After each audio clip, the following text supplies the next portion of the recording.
Okay, I'm going to really quickly show you how to save your reference picture to your template um, assignment so that you have it throughout the different class periods that you're going to be working on your pixel art project. So first you're coming down to the template section. I know I have a lot more in here. This is my sample classroom. You can just ignore that. Just know that you have to come to templates and you're coming down to where it says pixel art template. All right, and you're going to view that assignment. So once you're in here, whoops, I can delete that because that was from the last one. Once you're in here, you're going to see that your template is attached right here, okay, because I gave everybody a blank template to start with.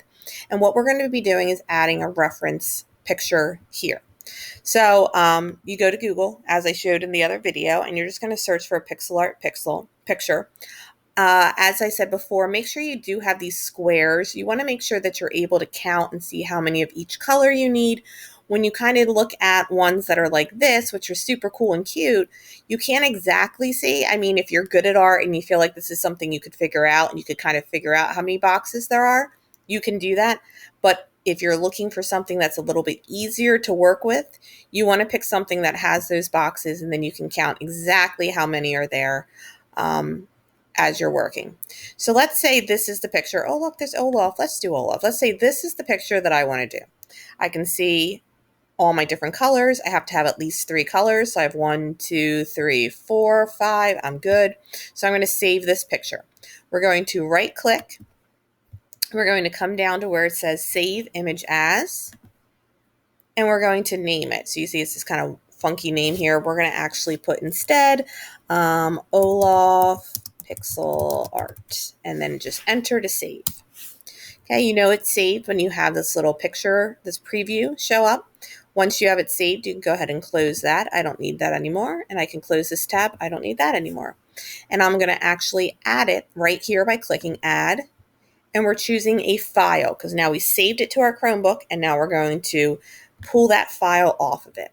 So we're going to upload it and we're going to use browse.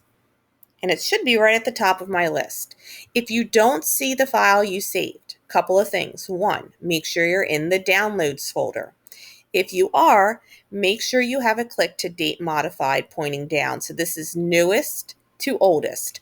If I click it the other way, it's going to show me the oldest thing I've downloaded to the newest. So I like having the newest stuff at top because obviously if this is the last thing I saved, I'm probably going to want to access it quickly. So here it is. I'm going to click on it. I'm going to say open, and it's going to attach right here. So this will always be here. So as you come back to this assignment over the next couple of class periods, you will have your template, which opens there, and then you'll have your reference picture, which looks like this. Now, the other thing you can do as you're working, you can either flip back and forth between the tabs if that's the easiest thing for you, or we can shrink it down, and then I can grab this tab, which is my template, click and drag it over, and I can make a separate window here. And I'm going to leave this smaller because this is just my reference picture. And I'm going to create and drag this to be a little bit larger because this is where I'm actually going to be working. So now rather than having to flip back and forth, I actually have both of these windows open and I can work between them. So it's your choice which works easier for you. If you want to flip between the tabs, that's fine. If you'd rather have them both open, that's the best way to do it. I'm going to actually put them back together now. You can just drag it back in if you want to put it back together and then expand. So it's up to you what works best for you. Okay? That's basically it. So just make sure you have your reference picture attached before you leave class this first day, and that way you're sure that you have it for the next class that we come into. All right, if you have any questions, let me know as usual, and good luck.